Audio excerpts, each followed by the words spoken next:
Bonjour à notre audience mondiale qui ne cesse de grandir et merci infiniment pour votre soutien. Nous sommes le 3 août.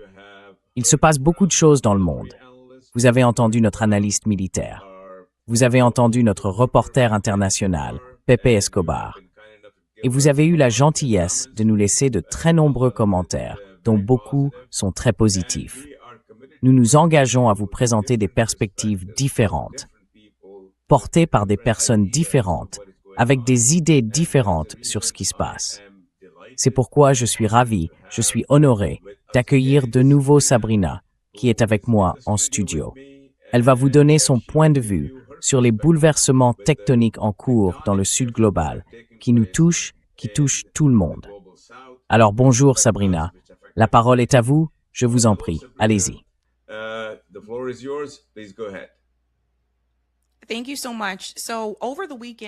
Merci beaucoup. Donc ce week-end, Donald Trump a proféré une énorme menace contre l'Iran et a dit qu'il allait leur couper l'électricité, ce qui évidemment constitue un crime de guerre. Et il s'en est vanté tout le week-end, annonçant en substance qu'il allait y avoir une énorme action militaire des États-Unis contre l'Iran. Puis dimanche, il a décidé de faire marche arrière sur tout ça. Il a dit qu'il allait y avoir une renégociation, qu'il allait travailler avec l'Iran, qu'ils allaient rouvrir le détroit d'Ormuz à tout le monde et que la situation reviendrait aux conditions qui existaient auparavant.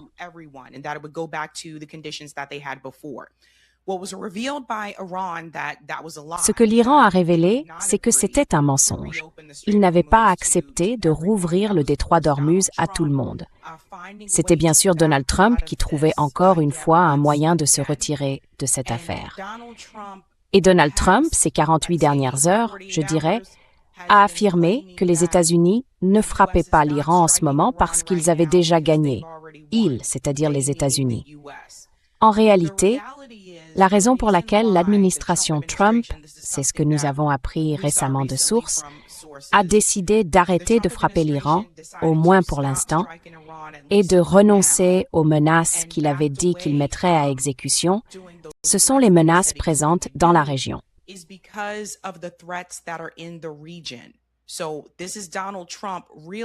Donc, c'est Donald Trump qui se rend compte, j'imagine enfin à un moment donné, de ce qui pourrait en découler.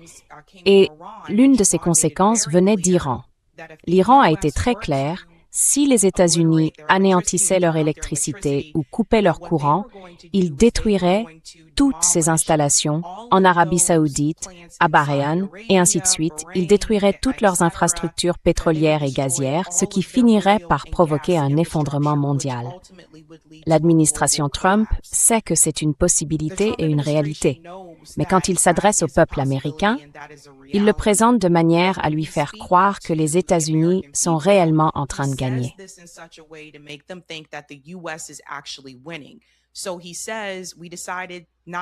Alors il dit, nous avons décidé de ne pas frapper lourdement l'Iran.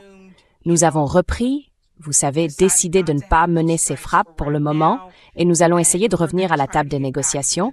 Nous avons gagné, donc nous n'avons pas besoin de les frapper parce que nous avons gagné. Évidemment, c'est un mensonge. Mais c'est ce qu'il dit pour que sa base continue de croire qu'il fait ce qu'il faut ici. Sauf que la réalité, c'est que Donald Trump, l'administration Trump et bien sûr les généraux qui l'entourent, ont très clairement fait comprendre qu'il n'y a pas de victoire possible si vous faites cela à l'Iran. Parce qu'ils ont des armes qui sont enterrées très profondément sous terre. Les gardiens de la Révolution ont tout récemment diffusé une vidéo qui le montre.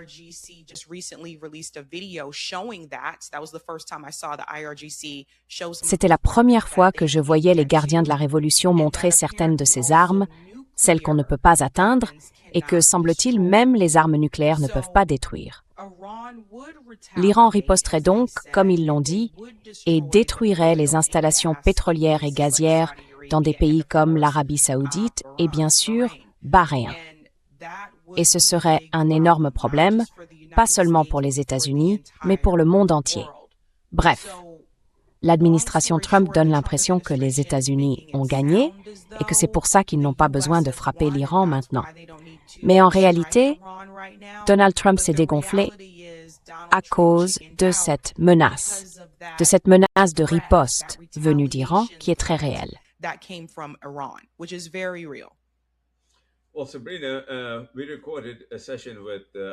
Eh bien, Sabrina, nous avons enregistré une émission avec notre analyste militaire, Larry Johnson, qui vient d'être publiée il y a quelques instants.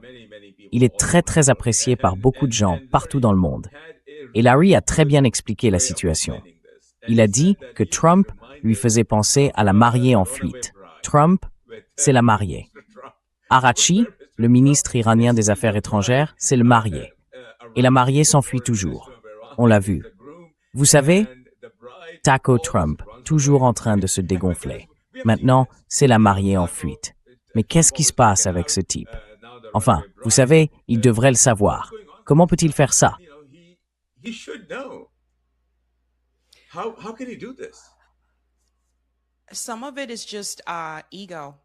Il y a en partie une question d'ego. C'en est une grande part. Il ne veut pas admettre qu'il est en train de perdre ici et qu'il ne peut pas les battre. Donc, ça joue aussi. Mais l'autre aspect, et je le maintiens encore aujourd'hui, c'est qu'une grande partie de la raison pour laquelle les États-Unis et Israël ont décidé de frapper l'Iran, c'était de détourner l'attention des dossiers Epstein. Le calendrier est très très suspect. Mais en ce moment, la Maison-Blanche est en plein chaos. Et les gens doivent se souvenir que ce que vous voyez dans ces interviews, Donald Trump a tenu une conférence de presse plus tôt aujourd'hui. Ce que vous voyez se passer, encore une fois, c'est juste du spectacle. J'en parlais il y a 2 soirs, ce sont des acteurs. Trump, J.D. Vance, tous autant qu'ils sont.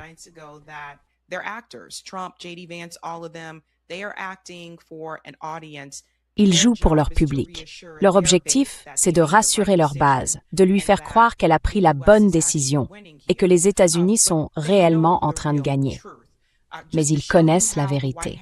Pour vous montrer à quel point la Maison-Blanche est en plein chaos en ce moment, on vient d'apprendre, tôt lundi matin, que l'armée, le Pentagone, demandent des conseils. Ils ne savent pas quoi faire. Encore une fois, cette information est tombée plus tôt ce matin. L'armée américaine demande à ses troupes des idées créatives et non conventionnelles pour punir l'Iran. Cela vient d'officiers supérieurs du commandement militaire américain. Ils n'ont aucun plan. Et franchement, je suis choquée que cela ait même été rapporté, mais ils ne savent pas ce qu'ils font. Ils savent qu'ils ne peuvent pas gagner.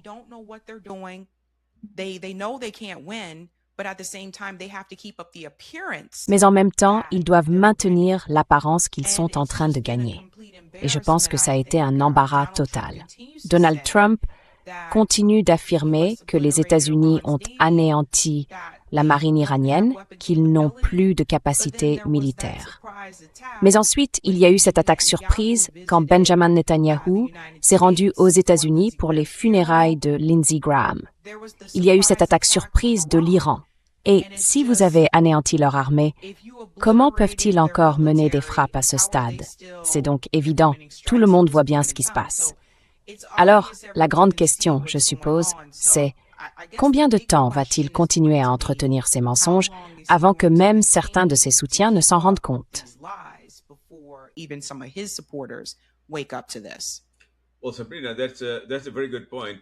bien, Sabrina, c'est un très bon point que vous venez de soulever.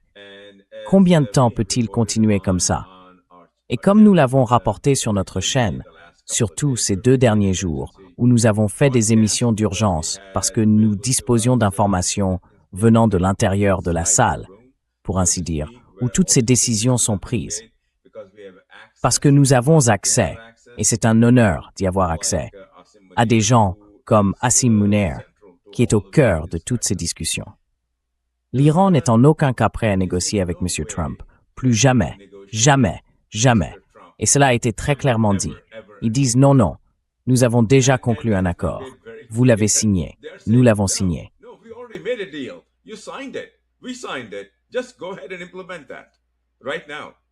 Mettez simplement cela en œuvre dès maintenant.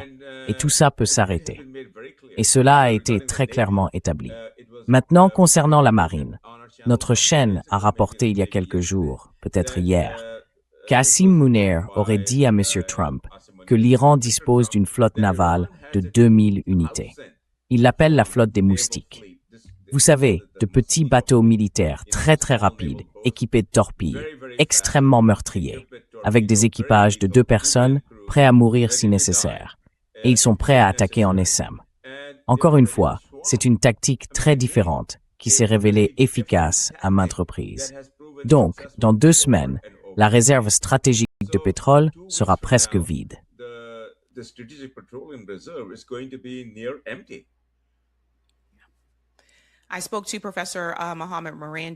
J'ai parlé récemment au professeur Mohammad Marandi et il a dit que ce n'est pas comme si l'Iran voulait s'en prendre aux infrastructures pétrolières et gazières de l'Arabie saoudite ou de Bahreïn.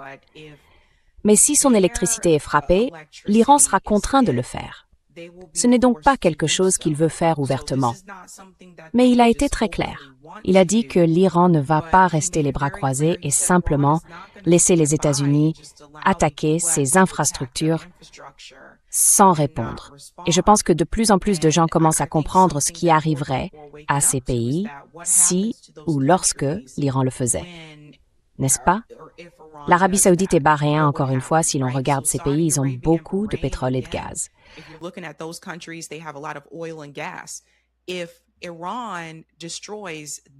Si l'Iran détruit cette infrastructure, les gens vont devoir quitter ces pays. Ils devront quitter l'Arabie saoudite et Bahreïn. Où iront-ils? Je ne sais pas. Mais là, on parle d'un autre problème, des gens qui devraient fuir. Et c'est la réalité. Et c'est aussi en partie pour ça que je pense que Donald Trump essaie de travailler avec l'Arabie saoudite pour lui donner l'autorisation d'enrichir de l'uranium. Il lui donne le feu vert pour aller de l'avant. Caroline Leavitt, la porte-parole de la Maison-Blanche, a essayé de faire croire que « ce n'est qu'une décision commerciale ». Non. Il s'agit de trouver un moyen d'arrêter l'Iran ou d'arrêter la résistance, parce que c'est en fin de compte ce qu'est l'Iran.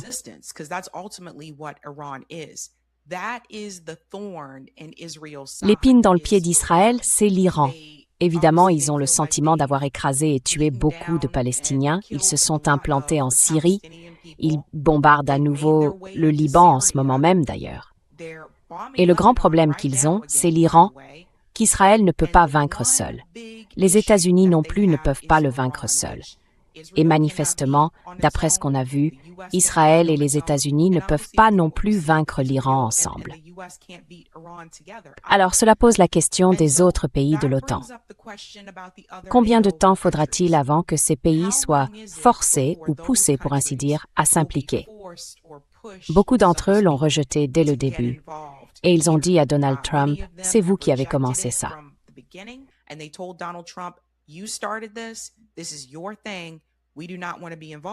C'est votre affaire, nous ne voulons pas être impliqués.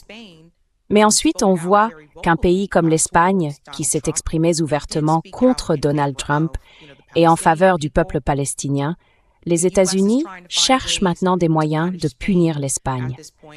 En ce moment, c'est en partie ce que les gens viennent de voir avec l'histoire rapportée selon laquelle des migrants marocains affluent vers, par exemple, Ceuta, en Espagne. Et ça aussi, c'était une opération psychologique.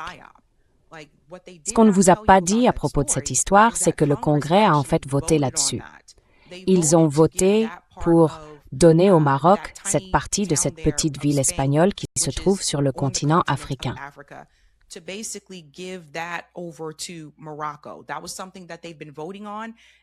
C'était quelque chose sur lequel ils votaient et que Donald Trump avait aussi évoqué pour la première fois en 2020. C'était donc pendant son premier mandat présidentiel. Mais ils essayent de trouver toutes sortes de moyens pour distraire les gens. Et je veux simplement que tout le monde comprenne que, selon moi, vous allez voir un certain nombre de choses se produire au cours de l'année prochaine, ou à peu près. Je les appelle des opérations sous faux drapeau. Elles vont servir de diversion, n'est-ce pas, pour vous détourner de ce qui se passe réellement, et aussi pour vous pousser à rejeter à nouveau la faute sur l'Iran. Il y en aura davantage. Je pense qu'il va y avoir des attaques et qu'ils vont en accuser l'Iran. Alors tout le monde, préparez-vous à ça.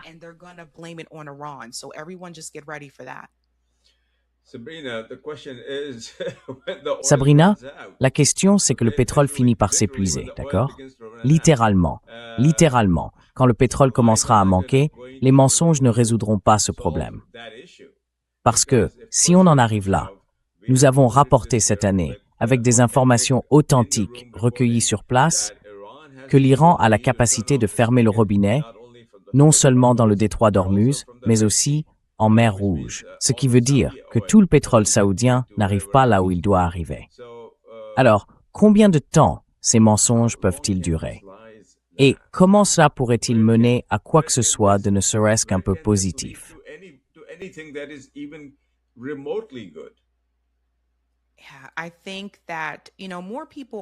Je pense que vous savez, de plus en plus de gens ouvrent les yeux là-dessus. J'ai même vu en ligne quelques personnes qui soutenaient Trump finir par admettre que ce n'était pas une bonne idée. Voilà. Donc certaines personnes se réveillent, mais il y aura toujours celles et ceux qui le voient comme une idole. Et c'est une drogue dont certaines personnes ont du mal à se défaire. Une fois qu'elles ont décidé que quelqu'un était leur héros ou leur idole, c'est presque comme si rien de ce qu'ils pouvaient faire ne changerait leur opinion sur lui, à moins d'un effondrement économique grave, très grave. Ces derniers temps, la situation économique a été difficile ici aux États-Unis, mais on n'a pas encore touché le fond.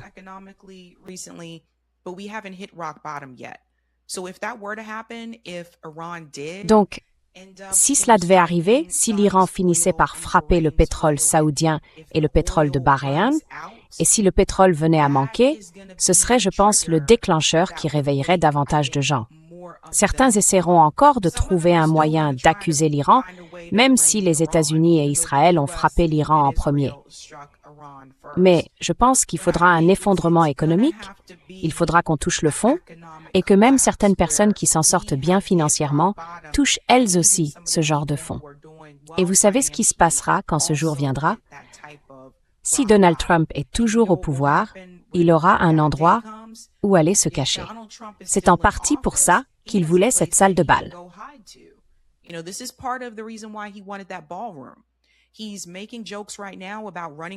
En ce moment, il plaisante sur le fait de se présenter à la présidentielle en 2028 parce qu'il veut redevenir président.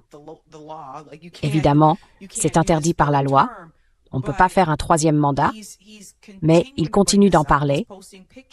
Il publie des images à ce sujet sur Truth Social. Vous savez, à un moment donné, on n'arrivera plus à l'atteindre. Donc, il veut vraiment être comme un roi, comme un dictateur. Et ça lui est égal. Il a fait une déclaration récemment. Ça lui est égal que les républicains perdent les élections de mi-mandat. Il l'a dit l'autre jour. Ça lui est égal que davantage de gens meurent à cause de cette guerre avec l'Iran. Ça lui est vraiment égal.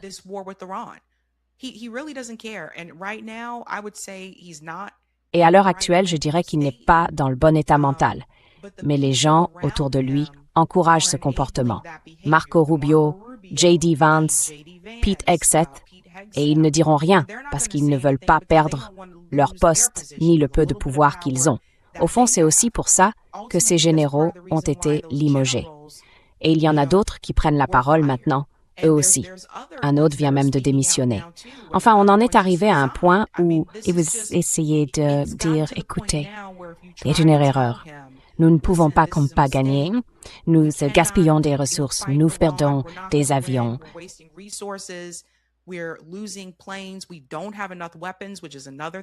Nous n'avons pas assez d'armes. C'est un autre sujet qui revient et auquel certaines personnes ne veulent pas vraiment s'attaquer. Mais la réalité, c'est que nous n'avons plus les stocks d'armement que nous avions autrefois, parce que nous en avons utilisé énormément. Nous avons donné des armes à l'Ukraine, nous avons donné des armes à Israël avant que les États-Unis ne décident de bombarder l'Iran. Donc, nous n'en avons pas autant que ça. Pendant ce temps, l'Iran a beaucoup d'armes. Encore une fois, les gardiens de la Révolution ont montré la vidéo des armes qu'ils ont profondément sous terre et que là encore, une arme nucléaire ne détruirait pas. Voilà la réalité. Il ne veut pas l'accepter. Et au final, je pense qu'il nous mènerait à un désastre économique total.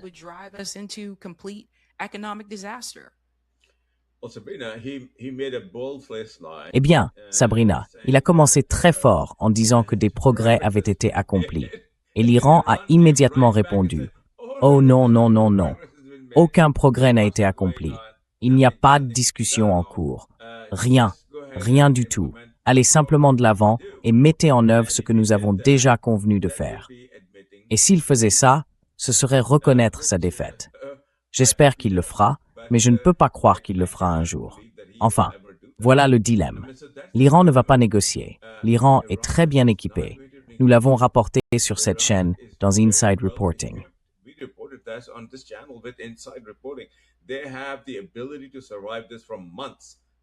Ils ont les moyens de tenir pendant des mois, avec des armes plus sophistiquées qui arrivent chaque jour via la Russie, directement par la mer Caspienne, via Gwadar, le port en eau profonde qui relie la Chine au Pakistan, puis de là directement par camion jusqu'en Iran. Donc l'Iran est approvisionné. L'Iran est un très grand pays. Ma question pour vous, Sabrina, puisque vous observez tout cela, et avec beaucoup d'acuité, vous êtes comme, vous savez, les 300 millions de personnes qui vivent dans ce pays, moi y compris. Nous ne sommes pas face à un avenir lointain où tout va s'effondrer. Nous sommes face à un horizon de 2 semaines. Le pétrole va s'épuiser dans 2 semaines. La RSP, la réserve stratégique de pétrole, devrait atteindre un niveau incroyablement bas dans 2 semaines. Où cela nous mène-t-il?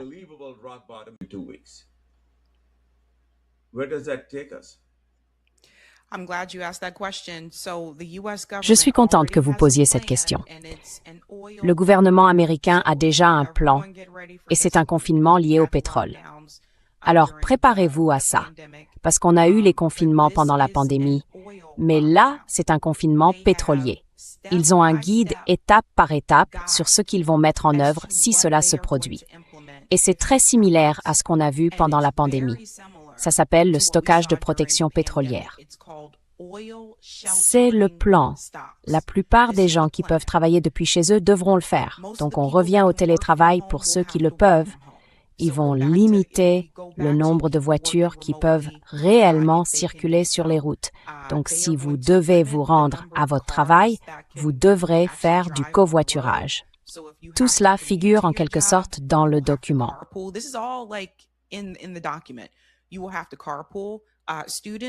Vous devrez faire du covoiturage. Les élèves devront aussi une nouvelle fois suivre les cours à distance au lieu d'aller à l'école. Dans ce document, il parle de rationner la nourriture parce que, bien sûr, le pétrole est toujours lié aux camions qui livrent les aliments dans les magasins et ainsi de suite. Vous voyez l'idée. Donc, il est possible qu'on se dirige vers un nouveau confinement ici, aux États-Unis. Et cette fois, d'après ce plan, on n'a pas l'impression que ce soit quelque chose que les gouverneurs mettraient en place. On dirait plutôt un confinement fédéral. Ils ont donc déjà prévu ce qui va se passer. Et je pense, au fond, que s'il devait y avoir un autre confinement dans ce pays, quelle qu'en soit la raison, les gens se révolteraient.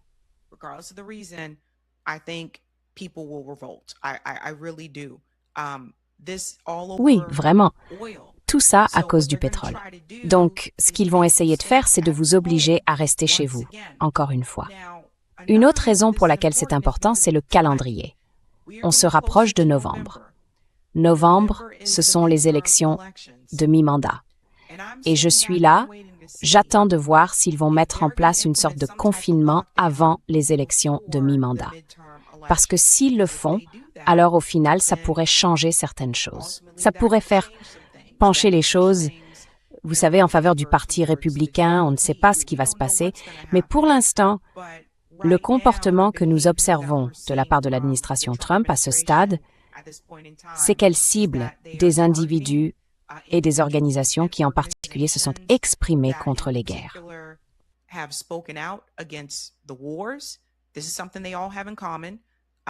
C'est quelque chose qu'ils ont tous en commun. Des gens comme Medea Benjamin, Code Pink, Zohran Mamdani, également maire de New York, mais aussi d'autres organisations, y compris quelques membres du Congrès, qui figurent eux aussi sur cette liste de lutte antiterroriste. Donc je pense vraiment qu'ils vont essayer d'imposer un nouveau confinement, mais je ne pense pas que ça se passera aussi bien. Je ne pense pas que les gens le toléreront comme ils l'ont fait pendant la pandémie parce que c'est du genre « Ah, ça recommence, non ?» Et là, ce ne serait pas à cause d'une maladie, ce serait à cause du pétrole.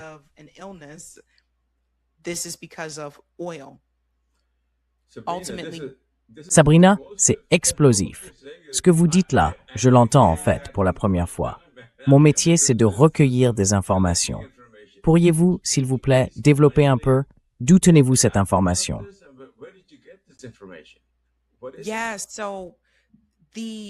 Oui, alors, le document intitulé Oil Sheltering in Place, qui m'a été révélé, je dirais, il y a quelques semaines, ça fait un moment, mais il a commencé à circuler sur les réseaux sociaux.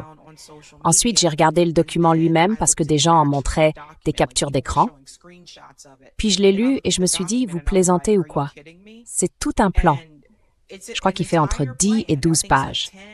Et il y a même des images, des schémas pour vous montrer comment tout cela va fonctionner et comment tout le monde va devoir rester confiné sur place parce que nous n'avons pas assez de pétrole. J'en ai parlé dans mon émission à ce moment-là parce que je trouvais intéressant que ce document existe, étant donné que nous venions tout juste de frapper l'Iran. Donc, encore une fois, c'est presque comme s'il s'y était déjà préparé. Et je pense que c'est quelque chose que les gens devraient examiner. Encore une fois, ça s'appelle le document Oil Sheltering in Place. Je vais voir si je peux retrouver le lien d'ailleurs. Et avez-vous vérifié son authenticité, notamment son lien avec la Maison-Blanche ou Trump?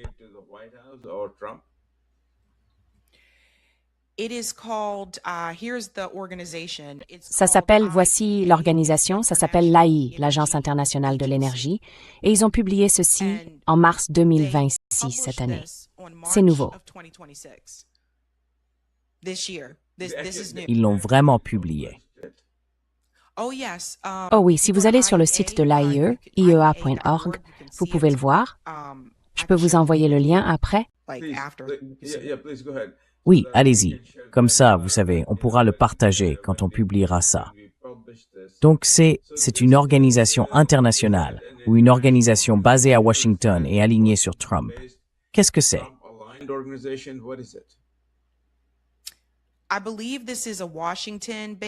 Je crois que c'est une organisation basée à Washington. Elle s'appelle l'Agence internationale de l'énergie.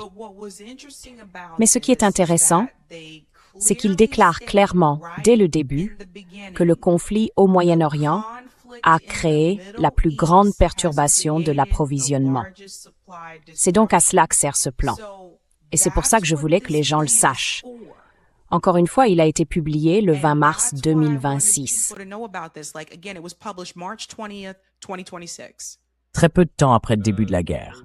La guerre a commencé vers la fin février, donc ils l'ont publié, ils l'ont rendu accessible.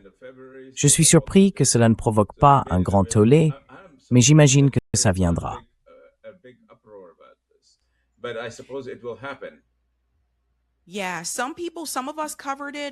Oui, certaines personnes dont nous en ont parlé, d'autres n'en ont pas parlé. Je pense que certaines personnes se disent, bon, ça pouvait juste être un plan, ou peut-être que ça existait depuis toujours, mais le site indique bien que cela a été publié le 20 mars 2026. C'est donc une réponse directe à la guerre au Moyen-Orient.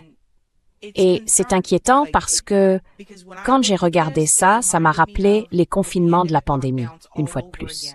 À ceux qui parlent de rester chez vous à cause de ces soi-disant maladies.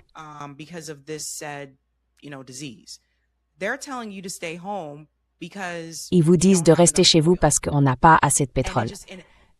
Et c'est juste, je pense que l'une des choses, et les gens ont des avis différents là-dessus, et c'est très bien, mais l'une des choses qui m'a un peu dérangée pendant les confinements liés à la pandémie, c'est que s'ils peuvent amener tout le monde à nous forcer tous à rester chez nous pour ça, pourquoi d'autres peuvent-ils le faire? Et maintenant, on le voit. Donc pour moi, c'est juste, je sais pas, c'est effrayant, c'est alarmant. Mais comme je l'ai dit, ils ont déjà mis au point un plan.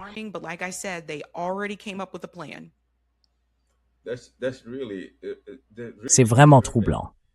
Et d'après ce que vous observez du climat politique, est-ce que vous pensez que les alliés républicains, les alliés qui soutiennent MAGA, accepteront cela ou peuvent l'accepter? Parce qu'ils étaient tellement vent debout contre les confinements liés au COVID. Non, je ne pense pas qu'ils vont apprécier ça du tout, surtout étant donné que c'est lié au pétrole. Et c'est pas comme si on disait, bon, on ne veut pas que vous soyez à moins de 2 mètres d'une personne parce que vous pourriez attraper cette maladie ou quoi que ce soit. D'accord, c'est différent. C'est à cause du pétrole.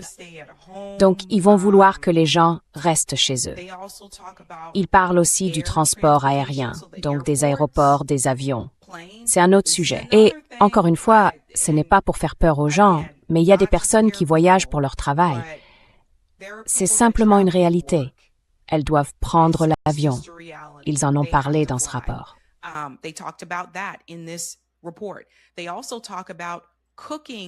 Ils parlent aussi des combustibles pour la cuisine. Ils essayent de vous dire comment vous allez pouvoir cuisiner.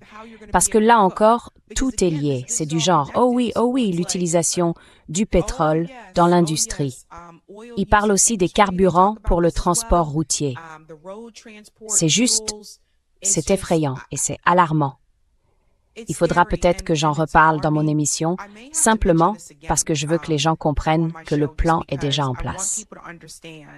Et je pense que ça va provoquer beaucoup de problèmes. Vraiment. Je sais que certaines personnes ont été bouleversées par les confinements pendant la pandémie, mais là, c'est une toute autre histoire.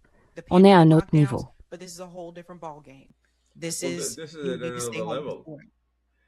Oui, c'est totalement dystopique, complètement dystopique. Oui, et un rapport a également été publié récemment. La classe des milliardaires dit qu'il faut retirer 4 millions de personnes de la planète pour sauver la planète.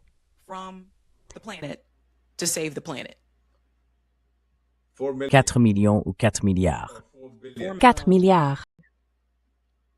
Oh mon Dieu. 4 milliards. Et c'est une façon très sad. Et l'autre issue, c'est la guerre.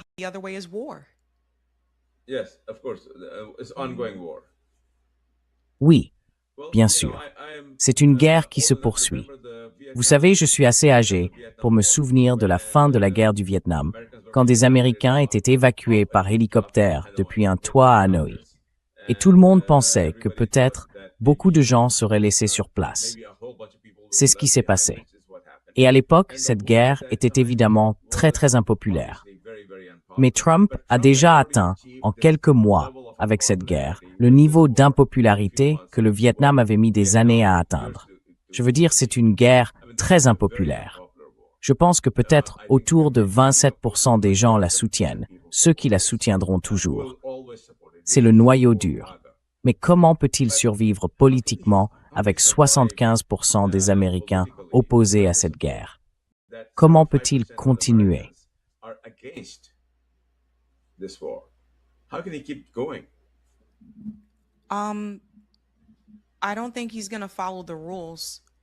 Je ne pense pas qu'il va respecter les règles, pour être honnête avec vous. Il s'en fiche, en réalité. C'était une erreur de calcul. D'après ce qu'on m'a dit, l'administration Trump ne s'attendait pas à un retour de bâton concernant la guerre contre l'Iran. Ce que je veux dire, c'est qu'il savait que beaucoup de gens étaient en colère et bouleversés à propos de Gaza. Mais il ne s'attendait pas à ce que la majorité des Américains soient opposés à une guerre contre l'Iran. Car on pensait généralement que les gens avaient peur de l'Iran ou qu'ils avaient leur propre vision de ce qu'était l'Iran, de ce qu'était le régime et tout ce genre de choses. Et l'administration Trump pensait qu'il lui suffisait d'expliquer aux Américains qu'il fallait un changement de régime. L'Iran tue des milliers de personnes et le chiffre ne cesse de taire.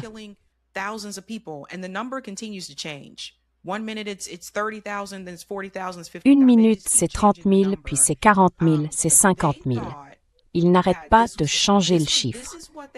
Ils pensaient que c'était une bonne chose. C'est ce qu'on leur avait dit. Ça devait être une victoire facile, tout comme lorsqu'ils ont capturé Maduro au Venezuela. Il leur suffisait d'éliminer l'ayatollah Khamenei, puis d'installer une marionnette occidentale. Et le peuple iranien serait très heureux, parce qu'on leur avait dit que les Iraniens détestaient l'ayatollah Khamenei. Ce n'était pas vrai. Et il l'a vu lors de ses funérailles, quand tous ces gens, des millions de personnes, étaient dans la rue, en deuil, après la mort de l'ayatollah Khamenei. C'était une autre humiliation pour Trump. Alors il a dû l'admettre. Il a dit « on m'avait dit qu'il ne l'aimait pas ».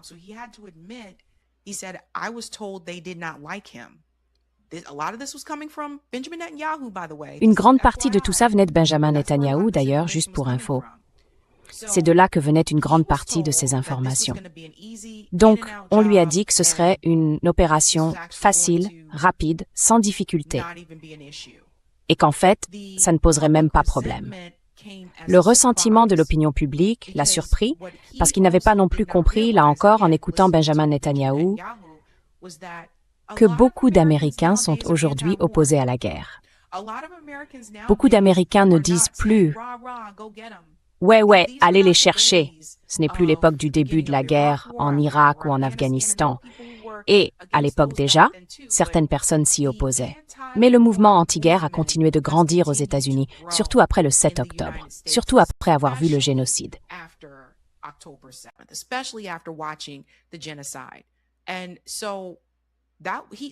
Ils ont donc sous-estimé ça.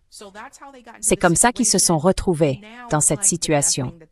Et maintenant, la meilleure chose qu'ils pourraient faire, ce serait simplement d'admettre qu'ils avaient tort, qu'ils se sont trompés et de se retirer de tout ça. Mais à cause de ce qu'est Trump et de son ego, il ne le fera pas. Donc c'est embarrassant. Et on en a encore au moins jusqu'en 2028 à gérer ces allers-retours, parce que je ne pense pas que ce soit terminé, mais il faudra attendre de voir ce qui se passe. Et puis il y a l'autre sujet, Marco Rubio. Marco Rubio, à l'heure actuelle, il circule des rumeurs selon lesquelles il pourrait se présenter à la présidence en 2028. C'est un néoconservateur, c'est le néoconservateur des néoconservateurs. Il a voté pour toutes ces guerres depuis que je suis adulte. Il a voté pour toutes. Et il veut aussi s'en prendre à Cuba. Donc si Marco Rubio arrive là, ce qu'on voit en ce moment, ce n'est rien comparé à ce que ferait Marco Rubio.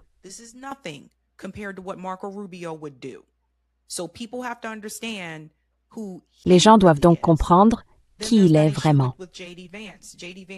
Ensuite, il y a la question de J.D. Vance. Sa popularité est elle aussi en baisse, je pense à cause de sa proximité avec Donald Trump, encore une fois, du fait qu'il est vice-président.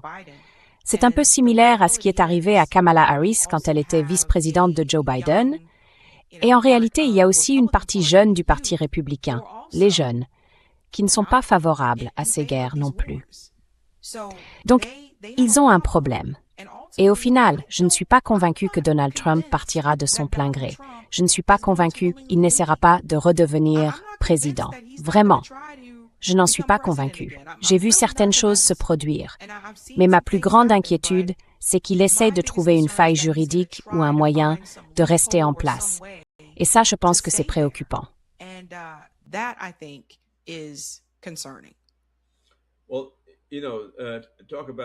Eh bien, parlons de fausses informations. 4 millions de personnes ont participé aux processions funéraires de l'ayatollah Khamenei. 4 millions. Et ça n'était jamais arrivé.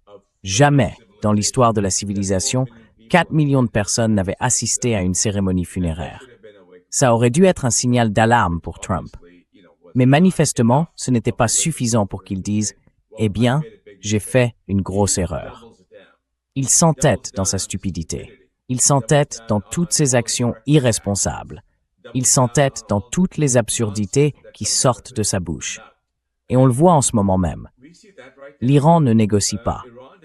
Nos renseignements, obtenus auprès de personnes présentes dans la salle, indiquent qu'ils ne reviendront jamais sur ce qu'ils ont déjà accepté de faire, à savoir le protocole d'accord. Ils l'ont déjà accepté.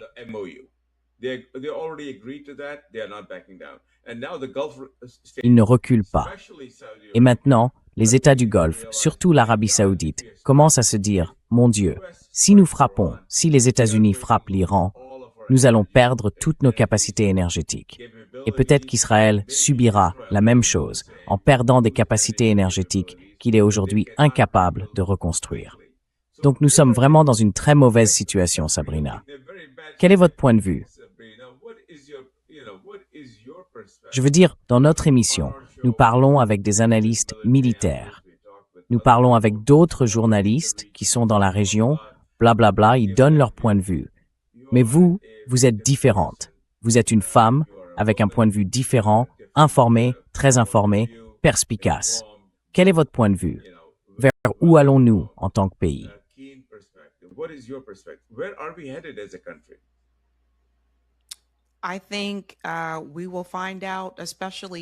Je pense que nous le verrons, surtout mardi soir, avec certaines de ces primaires. Je pense que ce sera révélateur.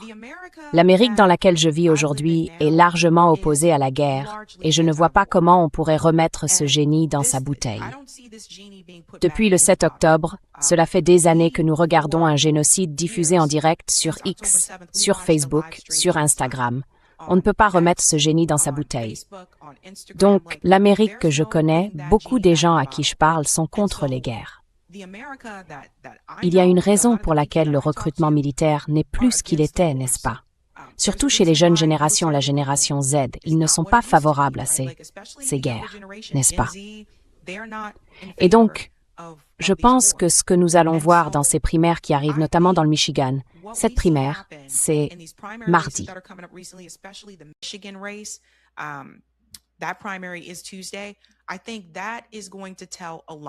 Je pense que ça va en dire long.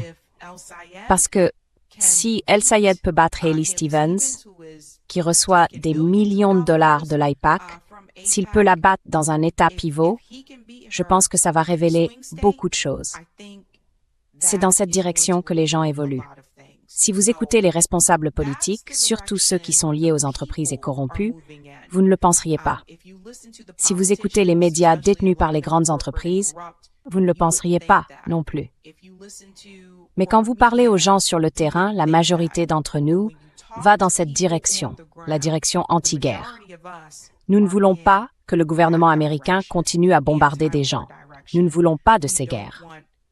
Et nous voulons que le gouvernement américain utilise ces fonds ici, dans notre pays. C'est là que se situe une grande partie d'entre nous. Et je vois cela aussi chez des gens qui ont soutenu et voté pour Donald Trump.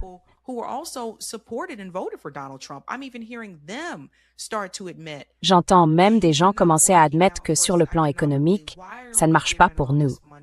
Pourquoi donnons-nous tout cet argent à Israël? Pourquoi notre budget de la défense est-il si gonflé, alors que si peu d'argent va aux autres programmes? Pourquoi dépensons-nous autant d'argent pour la guerre? De plus en plus de gens commencent à... Je dirais ceci. Vous savez, je pense que l'une des choses que le génocide a révélé à beaucoup de personnes qui ne s'intéressaient peut-être pas à la géopolitique, c'est la manière dont notre gouvernement dépense son argent. Alors, davantage d'Américains ont ouvert les yeux maintenant, et je nous vois, en tant que pays, aller dans cette direction. Eh bien, Sabrina, il a fait campagne en promettant de mettre fin aux guerres sans fin. Vous vous en souvenez, je veux dire, c'était l'une de ses promesses de campagne récurrentes. Je vais mettre fin à ces guerres sans fin.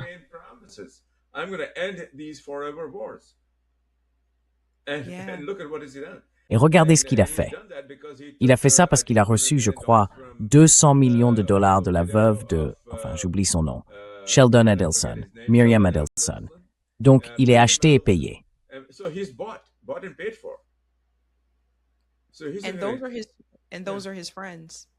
Et ce sont ses amis. Il faut se rappeler qu'il est milliardaire. Il est aussi ami avec eux. Oui, c'est même pas juste. Je vais faire un don à votre campagne. Ce sont vraiment ses amis. Miriam Adelson, par exemple, et son ami. Donc voilà, il fait partie de ce cercle, avec ce groupe de personnes. Et il les écoute parce qu'il le paie. Il les écoute parce qu'il finance, vous savez, tout le reste de ce qu'il fait. Alors, est-ce que vous voyez ça changer prochainement?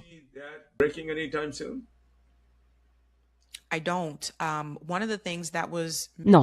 Une chose qui a été évoquée récemment, c'est qu'apparemment, il y avait cette, je paraphrase, mais une rumeur circulait selon laquelle Donald Trump allait apparemment se retourner contre elle après son arrivée au pouvoir. Mais évidemment, ça ne s'est pas produit. Donc, je ne sais pas si c'était vraiment le cas ou s'il a dit ça pour le faire croire aux gens qui étaient plus proches de lui autour d'eux, alors que au final, han never personen Peter den faire.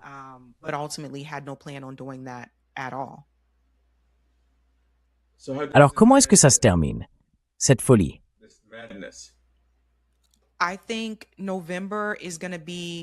Je pense que novembre va être l'indicateur clé, parce qu'en novembre, il y aura les élections de mi-mandat pour la Chambre des représentants et bien sûr pour le Sénat au Congrès. Ça peut faire bouger certaines choses. Si certains de ces candidats qui font campagne sur un programme anti-guerre et ne reçoivent pas d'argent du lobby israélien gagnent, ça peut changer les choses parce que ça modifiera le rapport de force à la Chambre des représentants. Ils ne seront pas majoritaires, mais ils n'ont pas besoin de l'être. Il leur suffit d'avoir une majorité étroite, il leur en faut seulement 5 d'entre eux, et ils pourront commencer à voter contre les projets de loi qui permettent que ces choses se produisent. Donc, je pense que ce sera le facteur déterminant.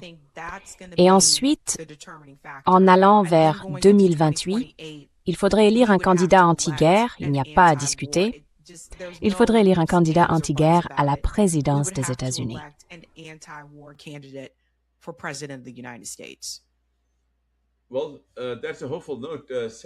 Eh bien, c'est une note d'espoir, Sabi. Et je l'ai constaté aussi, en particulier avec Syed Abdul dans le Michigan. C'est une course électorale extraordinairement importante, très révélatrice. Je crois que l'AIPAC a dépensé 50 millions de dollars pour Haley Stevens. Et pourtant, elle n'arrive toujours pas d'une quelconque manière à menacer Abdul. Donc, quand Abdul sera, espérons-le, investi comme candidat démocrate, puis qu'il l'emportera, les choses pourront commencer à changer aux États-Unis. C'est donc une note très encourageante. Sabrina, merci infiniment d'être venue sur notre chaîne. Nous sommes honorés de vous avoir ici et de pouvoir offrir à notre audience mondiale vos perspectives tout à fait uniques, votre regard très affûté.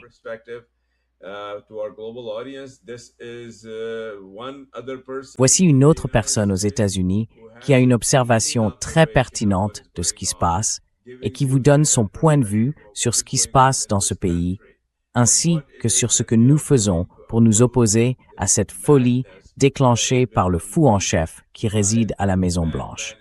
Et espérons-le, nous réussirons dans tout ce que Sabrina a exposé et qui est en cours. Alors, si vous aimez ce que nous faisons, cliquez sur le bouton « S'abonner ». Cliquez aussi sur le bouton « J'aime ». Rendez-vous sur notre Substack qui porte le même nom, Transition Protocol.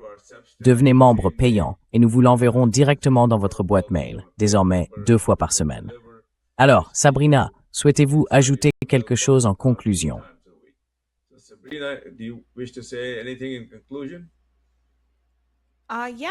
Oui, vous pouvez me suivre sur YouTube. Ma chaîne s'appelle Savvy Sabs et vous pouvez aussi me retrouver sur Twitter sous le nom de Savvy Sabs. Oui, c'est une contributrice appréciée de cette chaîne et nous sommes honorés de la voir parmi nous. Suivez-la, s'il vous plaît. Elle est là depuis un certain temps. Elle a un sens aigu de l'observation et elle vous apporte une perspective unique. Merci, Sabrina. Merci.